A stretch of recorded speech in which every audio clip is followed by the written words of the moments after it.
어떤 분이 이제 교과서를 보내주셨는데, 하나는 동아출판사 거고요. 또 하나는 이제 천재교육 거. 이렇게 두 가지를 갖고 있어요. 이거 한 권 더 있는데, 일단 두 권만 받고, 두 권 중에서 특히 동아출판사 위주로 갔습니다. 이것이 특별히 이 저자가 특별히 편향성이 더 심하다든가, 아니 편향성이 덜하다든가 이런 것까지는 모르겠고요. 어쨌든 무작위적으로 택한 그런 것이 되겠습니다. 우선은 전체 편제를 먼저 말씀드리지 않을 수 없는데, 4개의 편으로 되어 있어요. 제가 편 자체를 좀 거론할 입장은 아닙니다만은, 너무나 이건 좀 식민지 일제시대를 다루다 보면 문제가 되기 때문에 말씀을 드리는데, 이제 전근대가 있고, 좀 전에 다룬 개항기죠. 개항기를 이제 근대 국민국가 수립운동 시기 이렇게 보고, 일제 식민지배 민족운동의 전개, 이게 이제 소위 일제 강점기 또는 제가 표현하는 일제 시대입니다. 그 다음에 대한민국이에요. 그러면 전체 이게 수천이면 수천 년의 역사인데, 요거는 35년이에요. 35년. 요것 또한 교과서는 보니까 1860년대 초부터 잡더라고요. 대원군 집정기부터. 그러면은 이거는 한 40년 정도, 40년 좀 넘죠. 예, 50년 가까이 됩니다. 이 비중이 안 맞아요. 시대적으로도. 이후는 벌써 한 80년 됐잖아요. 특히 교과서는 촛불 문재인 정권 집권까지도 다루고 있습니다. 그러면은 2018, 17년 그러면은 45년부터 70년이 넘잖아요. 그러니까 70년이 넘는 시기와 이 35년밖에 안 되고, 이것도 한 40년 좀 넘는 시기. 그런데 이거를 하나의 전체의 4분의 1을 차지하는 이런 중요한 것으로 다루고 있다, 이런 것입니다. 그러니까 우선은 일제시대라는 것을 굉장히 크게 보는 것부터 시작을 한다 하는 말씀입니다. 그래서 여기 퍼센트를 이제 물론 대한민국기가 좀 길긴 깁니다. 30% 가까이 되고, 요게 23.2, 22.1 해서 일제시대가 이제 35년인데 개항기보다도 오히려 비중은 더 차지하고 있고, 이제 수능에서 이제 문항수를 보면은, 수능은 20문제, 전체 20문제 나오는 것 중에 전근대가 10문제, 그 다음에 그 이후가 10문제 이렇게 나오는데, 일제시대가 더 제일 요 세 시기로서 보면은 대한민국보다도 일제시대의 비중이 더 큽니다. 항상 4문제, 4문제고, 물론 개항기 문제 중에도 보면 일본과 관계된 문제, 일본을 다루는 문제, 그래서 결국 반일 의식을 다루는 그런 문항이 또 여기 포함되어 있습니다. 그래서 결국은 일제 침략과 한국인의 저항을 부각시키겠다는 그런 한국사 연구자 또 한국사 교육자들의 의도, 이것이 담겨 있다고 생각이 들고, 저는 이거는 묶어야 되지 않느냐. 좀 전에 전근대 근대 이런 말씀 하셨는데, 근대로 이행기라든가 이렇게 해서 굳이 이런 변화가 일어나는 시기는 어쨌든 이 변화의 의미는 굉장히 큰 거니까 1대1로 하든지 하는 식으로 묶어야 된다. 우선은 그런 생각이 좀 들고요. 예, 동아출판사 교과서에서 이제 이렇게 일제 식민지 지배와 민족운동의 전개 이렇게 다루고 있고요. 여기는 6개의 절로 나눠져 있습니다. 식민지 지배 정책, 3.1운동 임시정부, 민족운동, 그다음에 사회문화의 변화, 또 사회운동, 전시동원체제, 민중의 삶, 광복을 위한 노력, 이런 식의 편제를 갖고 있고요. 그 다음에 세부적으로는 이런 구성을 갖고 있는데, 지금 하나하나 따질 수는 없습니다만은, 예를 들면 이런 식이에요. 일제의 식민지 지배 정책 해가지고 1차 세전과 러시아 혁명을 다루고 있어요. 그러면 물론 러시아 혁명이 한반도에 미친 영향도 있지만은, 이거 말고도 또 세계의 변화라는 게 1차 대전 이후에는 그러면 꼽을 게 러시아 혁명밖에 없느냐? 그건 아니잖아요. 그런데 이거를 그냥 러시아 혁명에서 이거를 부각시키고 있고, 그 다음에 식민통치와 경제수탈, 또 20년대의 식민통치와 경제수탈. 그러니까 식민통치는 곧 경제수탈을 위한 것이라는 시각을 담고 있습니다. 그게 물론 이제 30년대 이후가 되면은, 30년대에는 전시동원, 또 병참기지화 이런 정책을 펼쳤고, 민족 말살 정책을 펼쳤고, 이제 이런 식의 단순한 수탈이 아니라 뭔가 민족을 없애는 그런 정책을 펼쳤다 하는 식으로 그 식민 통치 체제를 설명하고 있습니다. 대표적인 문제점 몇 가지를 거론한다면, 우선은 엉터리 서술이 너무 많다 하는 얘기예요. 그래서 식민 통치는 곧 수탈이다. 어쨌든 그런 시각으로 쓰고 있는데, 그러면 수탈한 내용을 써야 될 거 아닙니까? 근데 경제 수탈? 없어요. 책에 경제 수탈에 대한 설명이 하나도 없습니다. 예를 들어서 여기 토지조사 사업, 산비증식 계획, 이입세 폐지 1923년에 그러니까 일본과 조선 사이에 이제 있었던 이입세라는 거를 이제 23년에 가면 몇 개 품목만 남기고 폐지하는데 이게 한국인 기업에 타격을 줬다 이런 식으로 얘기를 합니다만 사실 이런 연구 이 실증 연구 하나도 없습니다. 사실이야 없어요. 관련된 사실이. 토지조사 사업에서 토지를 수탈했느냐? 토지 수탈 없잖아요. 사실이 아니라는 게 수십 년의 연구에서 밝혀졌는데 그대로 쓰고 있고요. 또 산미증식계획에서 수탈했다. 산미증식계획이라는 게 투자를 해서 수리시설을 만들고 그래서 거기서 증산이 되면 그 증산 늘어난 수입으로 원래 그 수리시설 공사비 그걸 상환해 나가는 그런 설계로 돼 있는데 물론 일시적으로는 쌀값이 등락을 해서 대공황이 마침 겹치면은 대공황기에 쌀값이 폭락해서 수리조합이 일시 어려움을 겪을 수가 있습니다. 그래서 농민이나 지주한테 큰 부담이 될 수는 있지만은 이 산비증식 계획의 구도 자체는 전혀 수탈이 아닌데 이런 거를 경제 수탈의 예로 삼고 있고요.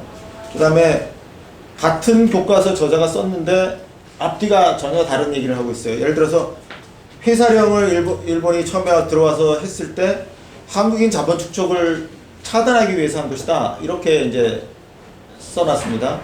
그런데 20년에 회사령이 폐지가 돼요. 그러면 회사령 폐지되고 나면 그러면 한국인 자본 축적이 이제 자유롭게 됐다라고 써야 될 거 아닙니까? 그런데 일본 자본이 또 자유롭게 한국에 들어와서 이익을 얻었다. 이렇게 씁니다. 그러니까 회사령을 선포해도 그 한국인에게 피해를 준 거고 회사령을 폐지해도 한국인에게 피해를 준 것이다. 이런 식의 그런 서술이 있는데 서술이 돼 있고요. 한마디로 그냥 엉터리입니다. 너무나 사실은 수준이 낮은 그런 서술이라고 할 수밖에 없고 물론 이게 다 의도가 있는 거죠. 의도는 일본의 그 침략성, 그다음에 수탈성 이거를 어쨌든 부각시키기 위해서 이런 거를 썼다고 생각이 됩니다. 그러니까 이런 거죠. 토지조사서 같으면은 미신고 토지나 소유권이 불분명한 토지는 조선총독부의 소유가 되었다. 이런 게 일부 있죠. 아주 극히 일부 있습니다. 요만큼 전체로 따지면 0.몇 %인가 하는 그 건이 있는데 이거 말고는 수탈이라고 할 만한 게 없어요. 굳이 이 서술 보면 이게 이제 조선총독부가 뺏어갔다라고 하는 얘기가 될 텐데 이거 말고는 수탈이라는 게 없다고 하는 거고요. 네. 산비증식 계획 같으면 일제가 증산된 양보다 더 많은 양을 일본으로 반출하여 그러니까 뭔가 이미지가 늘어난 것보다 더 많이 가져갔다. 그 뭔가 뺏어간 것 같은 느낌을 주잖아요. 이것도 수출인데 엉터리죠. 예. 이게 회사령과 관련된 서술이고요. 그 다음에 또 하나 이제 엉터리 서술이라고 꼽을 것은 역시 전시 동원기에서 근거 없이 강제성 이런 거를 주장을 하는 건데 그 병력 동원과 노무 동원 이걸 합쳐서 징병과 징용 이렇게 부릅니다. 그런데 병력 동원에서 징병을 한 거는 일부잖아요. 1944년 이후고 그 전에는 어쨌든 지원해서 가는 거죠. 그 다음에 노무 동원에서도 징용은 1944년 극히 짧은 시기에 시행이 된 거고 그 전에는 잘 아시다시피 모집과 관할선 기본적으로 모집이죠. 모집에 의해서 이제 가는 것인데 어쨌든 징병과 징용이라고 하는 것은 국가가 명령을 내리는 거니까 강제성이라고 할 수 있지만 이 병력동원, 노무동원에서는 극히 일부에 불과하다 하는 겁니다. 그런데 그 일부를 가지고 이제 대표를 삼은 거죠. 대표를 삼아서 그냥 강제 동원이다 하는 것인데 예를 들어서 지원병 제도가 38년부터 43년까지 시행이 됐는데 평균 한 40대 1의 경쟁률이 있었어요. 여기에는 물론 하라고 권유를 하고 캠페인을 벌이고 하니까 잘 모르면서 그냥 응하게 된 것도 있겠지만 어떻게 40대 1의 경쟁률 자체는 어떻게 설명할 거냐 설명이 안 되는 거잖아요. 강제로만 얘기를 하려면은. 그리고 모집과 관할선 경우에도 이 정책적으로 이렇게 정책적으로 어쨌든 일본이나 해외로 데려가는 거는 70만 명 정도예요. 72만 명 정도인데 이거보다 훨씬 많은 160만 명이 이 시기에 일본으로 갑니다. 그전까지는 일본으로 가는 통로가 차단돼 있다가 이제 문을 활짝 열었던 거죠. 또 여자 정신 근로령 이런 것도 엉터리고요. 이거 사실하고 안 맞고요. 또 위안부 학살도 언급하고 있는데 위안부 학살도 밝혀진 게 없습니다. 이런 것들. 예. 그리고 예를 들면 또 이런 거 뭐 용산역 앞에 세우는 거 있잖아요. 이거 이의원 박사 뭐 이렇게 준비돼 가지고 이게 일본 홋카이도 건설 현장에서 강제 노동을 했던 일본인 노무자 사진과 너무나 이제 흡사하거든요. 이거를 사실 모델로 했어요. 이거로 재판이 벌어지고 있습니다만은. 그리고 많은 그 강제동원위원회 여기서 사진 수집을 했을 때 일본에 가 있던 근로자들은 보면 대단히 멀쩡해요. 얼굴도 이렇게 부쩍 마른 얼굴들이 아니고 옷도 잘 입었고. 그래서 상상이 역사로 이런 걸 자꾸 교과서에 실으면 이제 상상이 역사로 둔갑을 하는 거죠. 그래서 근본 문제는 이제 억압 수탈과 피폐 저항의 프레임워크 이게 이제 들어있는 건데 이게 수십 년간 지금 사실 역사 연구가 그러니까 특히 1970년대 특히 80년대 이후부터 한국사 연구가 사실 굉장히 많은 연구가 이루어졌는데 그 연구하고 전혀 상관이 없어요. 그 연구 자체는 뭐 이런 억압 수탈 피폐 저항 이 프레임으로 가느냐 그건 아니거든요.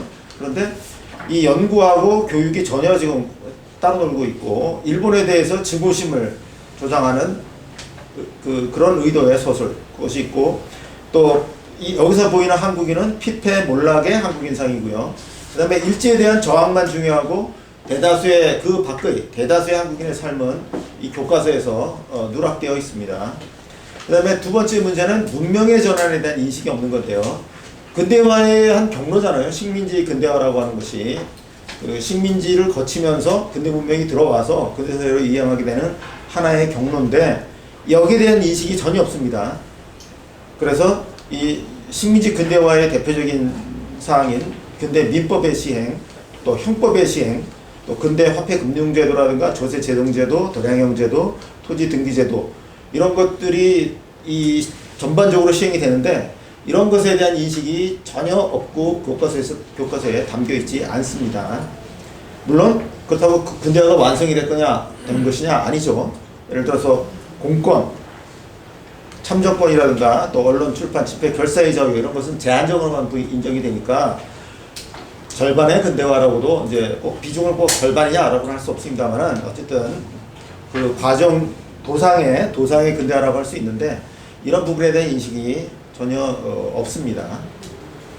그 다음에 독립운동의 정사가 이제 누락되어 있는 거. 대한민국의 수립과는 사실은 직접 관련이 없는 오히려 나중에는 대한민국의 수립과 맞서게 되는 이런 온갖 그 독립운동에 대해서 장황한 서술 또 엉터리 서술 이런 게 있고 뭐 잘 아시다시피 이승만 대통령을 홀대하고 있습니다. 이승만 대통령 이름만 나오고 어떤 사람이기에 임시정부의 대통령으로 추대가 됐는지 전혀 없습니다. 오히려 그 40년대 그리고 40년대 독립운동사 특히 다룰 때 이승만은 전혀 나타나지 않습니다. 외교운동의 중요성에 대해서도 무시하고 외교운동도 무시하고 오히려 무장 독립투쟁 이런 쪽만 자꾸 강조를 하는데 사실 김구의 충칭 임시정부도 외교운동이잖아요. 일본에 맞서 싸우는 중국 정부를 도와서 나중에 그 중국으로부터 지원을 받아 실제로 그 충칭 임시정부도 중국 정부의 재정 지원으로 운영이 됐던 거고 또 어쨌든 그런 중국 정부의 도움으로 독립을 얻고자 했던 거잖아요. 그런 점에서 외교운동이라는 것은 대단히 중요한 것인데 이런 외교운동의 중요성을 완전히 모르고 있고 또 외교운동의 대상에 그렇다면 외교운동에서 가장 중요한 대상은 어디겠느냐 역시 최강대국으로 구상하고 있는 미국인데 미국을 상대로 한 외교운동 이런 데 대한 감각도 전혀 없습니다. 그 다음에 결국은 이승만 등 해외 독립운동 세력과 김성수 등 국내 민족주의 세력이 대한민국을 건국한 것인데 그러면 이쪽에 어쨌든 상당한 중점을 둬야 되는 것이죠. 근데 역시 이런 부분에 대한 설명도 없다 하는 겁니다. 뭐 이승만 대통령 탄핵된 거는 또 이렇게 자세하게 다뤘습니다. 대한소설 체계는 뭐 일본의 식민 통치 방침, 점진적인 동화 방침, 또 그래서 지배 체제가 어떻게 돼 있는지, 또 민사령, 형사령, 토지 임야 조사 사업, 산미증식계, 전시통동원 이런 것들을 역시 다룰 필요가 있겠고 식민지에서는 역시 경제 개발이 이루어졌으니까 시장 경제, 농업과 공업 개발, 인구 증가, 도시화, 한국인 상공업의 발달 이런 것들을 언급할 필요가 있을 것 같습니다. 그 다음에 사회 문화의 변동과 관련해서는 신분제가 어쨌든 없어졌다는 해체됐다는 거, 그리고 교육열이 일어나서 역시 일제시대에 가장 두드러진 변화는 교육열이고 한국인 교육의 성장입니다. 확대입니다. 교육열에 대해서 자세하게 언급을 할 필요가 있고 한글운동, 문화예술 이렇게 쓸 필요가 있겠고 그 다음에 이제 항일운동해서 서술을 하되 특히 한국을 낳은 것이 연합국의 국제회의잖아요. 카이로 회담 카이로 선언이라든가 이걸 통해서 대한민국이 수립된 건데 동아출판사 교과서인가 어디는 아예 카이로 회의 자체를 서술을 안 하고 있어요. 서술 자체가 없습니다. 그래서 연합국의 국제회의 이런 부분에 대한 설명이 필요하다 이런 생각이 듭니다. 네, 여기까지 발표를 마치겠습니다.